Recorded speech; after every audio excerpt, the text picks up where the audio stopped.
Maximum value है, ये calculate कर सकते हो। और इधर आ जाए राइट साइड पे तो स्क्यूनेस और कर्टोसिस भी दिया हुआ है। तो स्क्यूनेस और कर्टोसिस का लेक्चर भी आपको मैंने दिया था, जो मेजर ऑफ डिस्पर्शन में जो लास्ट लेक्चर था वो उसी से रिलेटेड था। तो ये चीजें आप यहाँ पे कैलकुलेट कर सकते हैं, जिस इसको चेक करोगे वो आपको कैलकुलेट करके दे देगा। और अगर इधर आ जाए तो इधर दे रहा है वो परसेंटाइल वैल्यूज, उसमें परसेंटाइल्स में क्या दे रहा है, क्वार्टाइल्स दे रहा है। और ये दे रहा है cut point for 10 equal groups. तो ये क्या चीज है जी स्टूडेंट्स?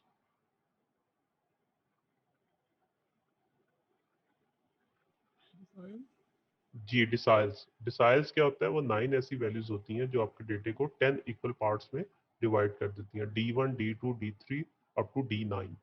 ठीक है। तो ये सॉफ्टवेयर आपको क्वार्टाइल्स और डिसाइल्स की तो सब वैल्यूज दे देगा, लेकिन परसेंटाइल जो उनसे ना उसकी तमाम वैल्यूज नहीं देगा। वो आपको जो जो परसेंटाइल आपको चाहिए, वैसे तो 99 परसेंटाइल्स आप कैलकुलेट कर सकते हो ना, P1 से लेके P99 तक, जो आपके डेटे को 100 इक्वल पार्ट्स में डिवाइड करते हैं। तो यहाँ पे जो है सॉफ्टवेयर आपको जो आपको रिक्वायर्ड होगा परसेंटाइल वो कैलकुलेट करके देगा। तो अगर मैं इसको चेक करता हूँ तो वो आप अब आपको बताना पड़ेगा कौन कौन सा परसेंटाइल चाहिए। फॉर एग्जाम्पल मुझे P33 चाहिए था, तो मैं 33 लिखूंगा, तो यहाँ पे ऐड कर दूंगा। फॉर एग्जाम्पल मुझे P67 भी चाहिए था, मैं 67 लिखूंगा और ऐड कर दूंगा। P85 भी मुझे चाहिए, तो मैं P85 लिखूंगा और ऐड कर दूंगा। जितने मुझे परसेंटाइल्स चाहिए ना, जो मुझे रिक्वायर्ड है, वो मैं यहाँ पे लिख सकता हूँ। क्लियर हो गया यहाँ तक? कोई कंफ्यूजन तो नहीं? ओके। इसमें ना एक चीज ये है कि जहां भी आप कहीं कंफ्यूज हो रहे हो कि ये चीज क्या है, तो ये साथ ही हेल्प का बटन होता है, आप इसको क्लिक कर दें। और अगर आपका सिस्टम जो है इंटरनेट से कनेक्टेड है, तो ये IBM की वेबसाइट पे ले जाएगा, जहाँ सपोर्ट पे, जहाँ पे आपको हेल्प मिल जाएगी उससे रिलेटेड। तो इसमें देखिए वो सारा बताया होगा कि सेंट्रल टेंडेंसी क्या है, डिस्पर्शन क्या है, और इसके अलावा डिस्ट्रीब्यूशन की स्क्यूनेस और कर्टोसिस। स्क्यूनेस जो है वो बताता है कि आपकी डिस्ट्रीब्यूशन सिमेट्रिकल है कि राइट स्क्यूड है, पॉजिटिव स्क्यूड है, यानी राइट टेल लॉन्ग है या लेफ्ट टेल लॉन्ग है। अगर राइट टेल लॉन्ग हो तो पॉजिटिव स्क्यूड होता है, लेफ्ट टेल लॉन्ग हो नेगेटिव स्क्यूड होता है। अगर आपकी डिस्ट्रीब्यूशन सेंटर से अगर कट लगाया जाए, राइट और लेफ्ट साइड दोनों सेम हो, तो उसको सिमेट्रिकल डिस्ट्रीब्यूशन बोलते हैं। इस पर काफी डिस्कशन की हुई है, वो लेक्चर आपको मैंने भेजा होगा। तो ये हिस्टोग्राम से भी हमें पता चल जाता है, ये हमें मीन और मोड से भी पता चल जाता है। अगर मीन ग्रेटर होगा मोड से, तो हमारी डिस्ट्रीब्यूशन पॉजिटिव स्क्यूड होगी, यानी राइट टेल लॉन्ग होगी। उस सिचुएशन में most of the data start में होता है।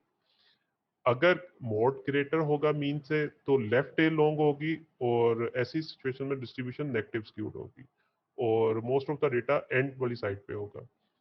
तो अगर मीन मीडियन मोड तीनों इक्वल होंगे, तो उस सिचुएशन में डिस्ट्रीब्यूशन आपकी सिमेट्रिकल होगी, यानी राइट साइड और लेफ्ट साइड एक दूसरे का रेप्लिका होगा, फोटोकॉपी होगी।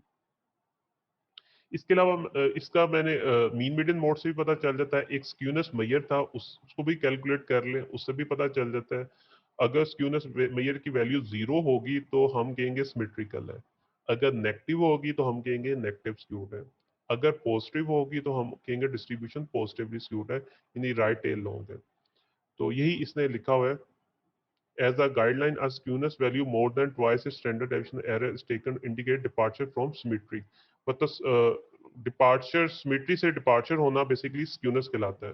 तो इसके अलावा नॉर्मल डिस्ट्रीब्यूशन की सिचुएशन में, नॉर्मल डिस्ट्रीब्यूशन का अभी मैं आपको बाद में बताता हूँ, पहले कर्टोसिस पे आ जाए। इसमें कर्टोसिस क्या है, क्या ये पीकनेस का बताता है कि डिस्ट्रीब्यूशन की पीकनेस क्या है। अगर डिस्ट्रीब्यूशन बहुत ज्यादा पीक्ड है, तो उस सिचुएशन में हम कहते हैं ये लेप्टोकर्टिक है। अगर मॉडरेट पीकनेस है, उसको हम बोलते हैं मेसोकर्टिक है। अगर ज्यादा फ्लैट है डिस्ट्रीब्यूशन, पीकनेस कम है, तो हम इसको बोलते हैं कि ये डिस्ट्रीब्यूशन आपकी जो सी है वो प्लेटिकर्टिक है। तो ये तीन सिचुएशंस थी। यहाँ पे ना बेसिकली उसने जीरो से कंपेयर किया हुआ है, उसने जीरो स्टैंडर्ड रख दिया मेसोकर्टिक को, कि अगर जीरो होगा तो मेसोकर्टिक होगा, नेगेटिव होगा तो उसमें आपने कोई और मेजर यूज किया था, उसमें आई थिंक 0.26 समथिंग से कंपेयर करते थे। ठीक है, इधर आप जीरो से कंपेयर करोगे स्क्यूनेस को भी और कर्टोसिस को भी। जीरो होगा तो आप कहोगे मेसोकर्टिक है, लेस देन जीरो होगा तो आप कहोगे प्लेटिकर्टिक है, ग्रेटर देन जीरो होगा तो आप कहोगे लेप्टोकर्टिक है। तो इधर ये इसी ने ये लिखा, negative value kurtosis indicate at the data exhibit less extreme outliers, मतलब उसमें जो है ज्यादा फ्लैट होगा। तो उसकी पीकनेस कम होगी। इसी को हमने प्लेटिकर्टिक भी बोला था। तो जीरो से कंपेयर करना है दोनों को। ये अपने माइंड में रखिएगा। और जब हमने कैलकुलेशन के जो फार्मूला यूज किया था उसमें हमने जीरो से कंपेयर नहीं किया था। स्क्यूनेस को तो जीरो से ही किया था, कर्टोसिस को जीरो से नहीं किया था, उसको 0.2 समथिंग उसकी वैल्यू थी, उससे कंपेयर किया था हमने। ओके, ये हेल्प का बंद कर रहा हूँ और दोबारा मैं इस पे आ जाता हूँ। तो ये जो से मैयर है मैं कैलकुलेट करने लगा हूँ, मैं जस्ट कंटिन्यू करूंगा और मैंने जस्ट सिंपली ओके कर देना है। ठीक है, और ये मेरा एनालिसिस होके उसे सॉफ्टवेयर ने कैलकुलेट करके सारी चीजें दे दी है। अच्छा, एक चीज माइंड में रखिएगा कि इसमें एक्सेल में जब आप कोई चीज का एनालिसिस करते थे ना, तो एक्सेल में ना वो आपको उसी पे रिजल्ट निकाल के दे देता था। एसपीएसएस में दो तरह की फाइल्स होंगी। एक है डेटा एडिटर, जिसमें आपने डेटा एंटर करना है, और जो रिजल्ट्स निकाल के देगा वो आउटपुट होगा। ठीक है, वो आउटपुट की जो फाइल है वो अलहदा ओपन करता है और डेटा की अलहदा करता है। एक्सेल में ऐसा नहीं होता था। एक्सेल में इसी के ऊपर रिजल्ट निकाल के दे देता था। मतलब कोई ग्राफ बनाना है, कुछ भी करना है, तो इसी के ऊपर करके दे देता था। लेकिन एसपीएसएस जो है ना, वो आउटपुट की फाइल उसकी अलहदा होती है और जो डेटा एडिटर है उसकी फाइल वो सेपरेट होती है। तो अब हम आ जाते हैं डेटा एडिटर पे, जो उसने कैलकुलेट करके दिया है हमें। इसमें सबसे पहले देखें कि टोटल उसने क्या दिया है, वैलिड केसेस कितने हैं। वो 100 है, मिसिंग इसमें कोई भी नहीं था, वो जीरो था।